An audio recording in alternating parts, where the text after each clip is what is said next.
বঙ্গবন্ধুর নাম মুছে গেছে? বঙ্গবন্ধুকে হত্যা করার পরে ৭৫ সালে রেডিও টেলিভিশনে তার নাম উচ্চারিত হয়। তাতে কি বঙ্গবন্ধুর কিছু কাটা গেছে? বঙ্গবন্ধু আরো মহিমান্বিত হয়ে এখন নক্ষত্র হয়ে গেছে।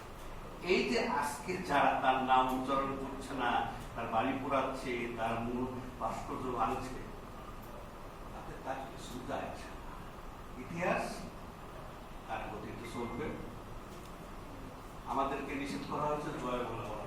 আরে বাবা, জয় বাংলা হলো আমাদের যুদ্ধের স্লোগান। এইটা তুমি নিষেধ করার কে বাবা? আমরা যুদ্ধ যখন করেছি, একটা যুদ্ধের গল্প করি, আপনারা যারা ওই সিনেমা নাটকে দেখেছেন তা তরবারিতে যুদ্ধ করে দেখবে, তারা কিন্তু ডায়লগ বিনিময় পরস্পরের মধ্যে কথা হয়, কিন্তু অস্ত্রের যুদ্ধে যে কথা হয় সেটা আমি যুদ্ধ করতে গিয়ে দেখেছি। এক মিরাকাল করে ধরেন যে সম্রাট আকবরের পুত্র শাহ সেলিম আসছিলেন একটা উপজাতীয় অংশ দখল করার জন্য। সেখানে এই দুজনের কথা হচ্ছে, বাতচিত হচ্ছে। সেলিম বলছে, দেখো আমার বিশাল বাহিনী, তুমি তোমার বাহিনী নিয়ে আত্মগ্রহণ করতে। তখন সেই উপজাতীয় নেতা বলছে, যুদ্ধ করছে আর বলছে যে তুমি এসছো আমার দেশ দখল করতে, আর আমি যুদ্ধ করছি আমার দেশের স্বাধীনতা রক্ষার জন্য।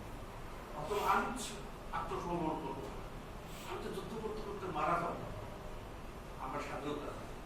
কিন্তু আমি দেখলাম যে অস্ত্রের যুদ্ধেও ডায়লগ বিনিময় হয়। আমরা একটা স্কুল আক্রমণ করলাম সিরাজগঞ্জ জেলায়, আরপিএন হাই স্কুল। সেখানে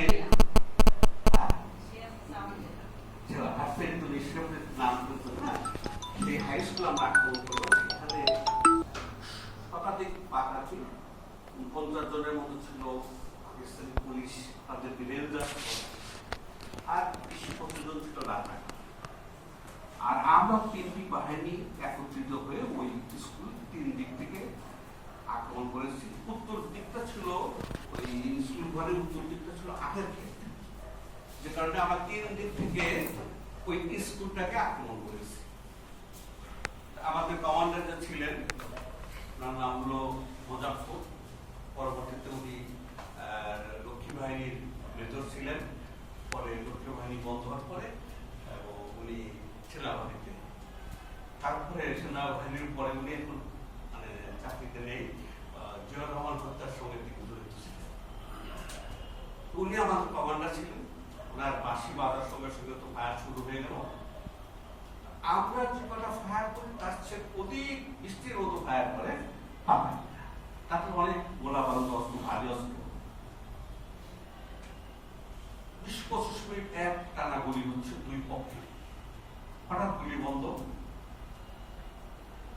গুলি বন্ধ হওয়ার পরে গভীর রাত, তখন রাত 2:30 দিতে পারে, এমন নিরবতা যে দূরে কোথাও একটা পাখি ডাকছে 20 মাইল দূরে, সে ডাকটা শোনা যায়, এত নিরবতা।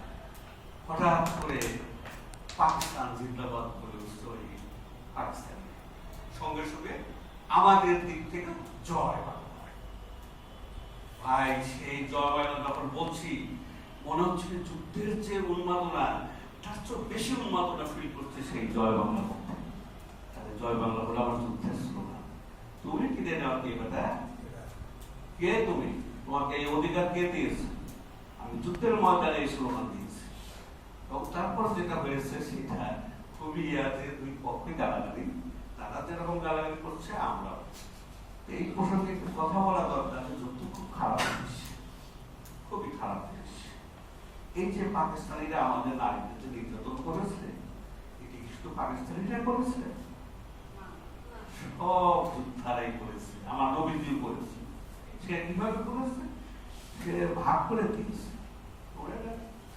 গনিমতের মাল তোমরা বিয়ে করে তাকে ভোগ করো। বিয়ে করে করেছে, বিয়ে ছাড়াও লাঠি হিসাবে রেখে করেছে। এটি হলো যুদ্ধের খারাপ দিক। দ্বিতীয় বিশ্বযুদ্ধের উপরে একটা সিনেমা হয়েছে, টু ওম্যান, কেউ তো দেখতে হবে না? সেই সিনেমার মধ্যে সফিউলকে গির্জার মধ্যে ধর্ষণ করা হয়। এটা নিয়ে আসাদ ভাই একটি কবিতা আছে অসাধারণ। বারবার বিদ্রা, সে কবিতার নাম অসাধারণ কবিতা। সেখানে এই লাইনটি আছে যে লাইনটা মনে করতে পারছি না, অসাধারণ কবিতা আর কি। যাই হোক, যুদ্ধ খুব খারাপ জিনিস এবং আমরা ট্রেনিংটাই আপনাকে অন্যরকম করে দেবে। আমি আজকে যতটা ভদ্রভাবে কথা বলছি ভদ্রলোক মনে হচ্ছে, কিন্তু যুদ্ধের সময় আমি এত ভদ্র ছিলাম না। আমরা যা যা করেছি সেটা এখন মনে করলে নিজের কাছে খারাপ। অনেক যেমন ধরনের মানুষকে হত্যা করা, এটা তো কত নির্মম কাজ না, সে কাজটা আমাকে করতে হয়েছে এবং সেই কাজটা করতে তখন আজকে আমার কাছে একটু খারাপ লাগলেও তখন কিন্তু খারাপ লাগে।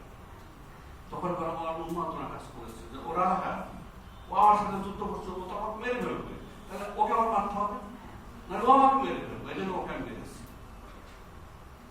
যুদ্ধের জন্য মেরেছি, দেশের জন্য মেরেছি। তো বন্ধুরা, আর বোধ হয় আমি আপনাদেরকে আর ইয়ার করতে চাচ্ছি না। আর যদি একটা কথা শুনতে চান, আর যেহেতু আরেকটা আমাকে ডেকে নিয়ে আসছে,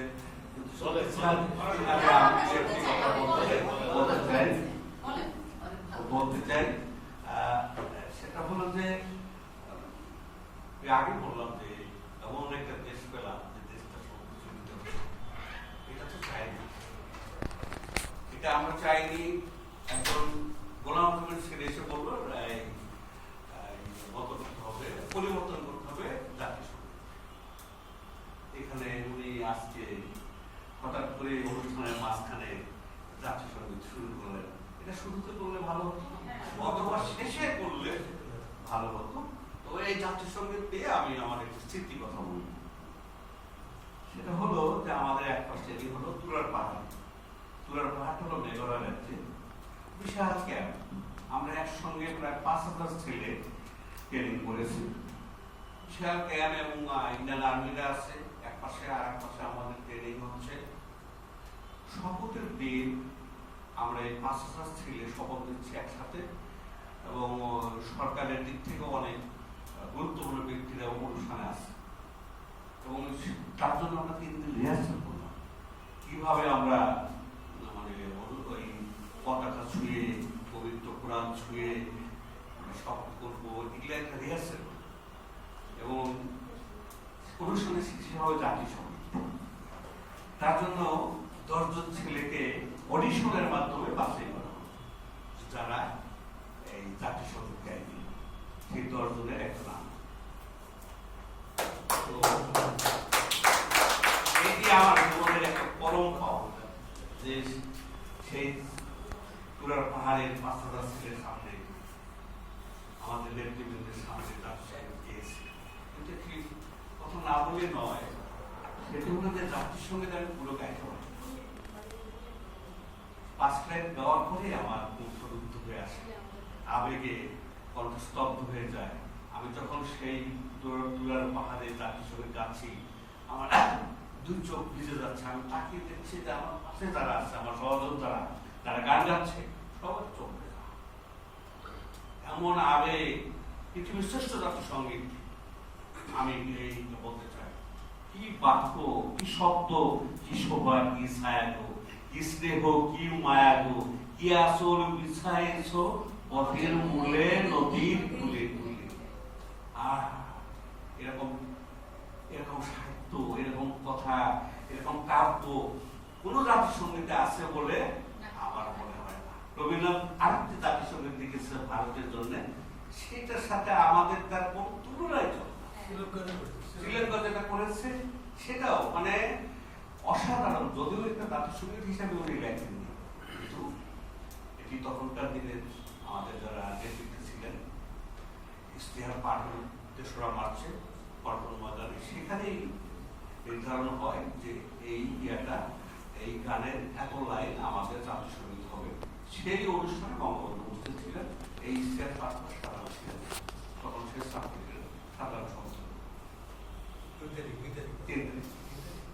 ২ তারিখে পতাকা উত্তোলন হয় বিশ্ববিদ্যালয় কলা ভবনে, পরে পতাকা উত্তোলন, আর ৩ তারিখে পল্টনে ইশতেহার পাঠ করে এবং ইশতেহার পাঠ করা হয়ে গেছে। ওইখানে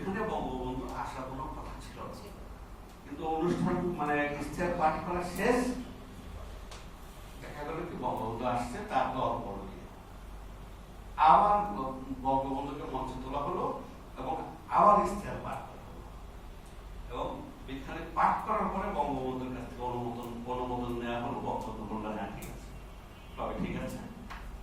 এই তো সেইভাবে আমাদের জাতীয় সঙ্গীত হলো আমার সোনার বাবা আমি তোমায় ভালোবাসি। এটা উনি যেভাবে গাইলেন গানটার মধ্যে আরো একটু প্রাণ থাকা দরকার ছিল, আবেগ থাকা দরকার ছিল, সেভাবে হয়। কিন্তু আমরা শুরুতে যদি গাইতে পারতাম অনুষ্ঠানের শুরুতে তাহলে ভালো হতো। সবাইকে ধন্যবাদ।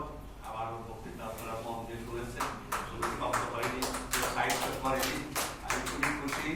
আমার পাশে একজন আমার সহযোদ্ধা আছেন, উনি যুদ্ধ করেছেন, বীর মুক্তিযোদ্ধা। আমার পাশে আমার একজন লেখক বন্ধু আছেন মোহাম্মদ জসিম, ওই আপাকে আমি ওইভাবে চিনি না। আমার পাশে আর এক কবি আছে, কবি রাসেল আশিকি। তাই আমরা সবাই স্নেহধন্য এবং এখানে সামনে যারা যারা আছে অধিকাংশই আমার পরিচিত, অধিকাংশ পরিচিত চেনা, দু একজন বাদে তারা হয়তো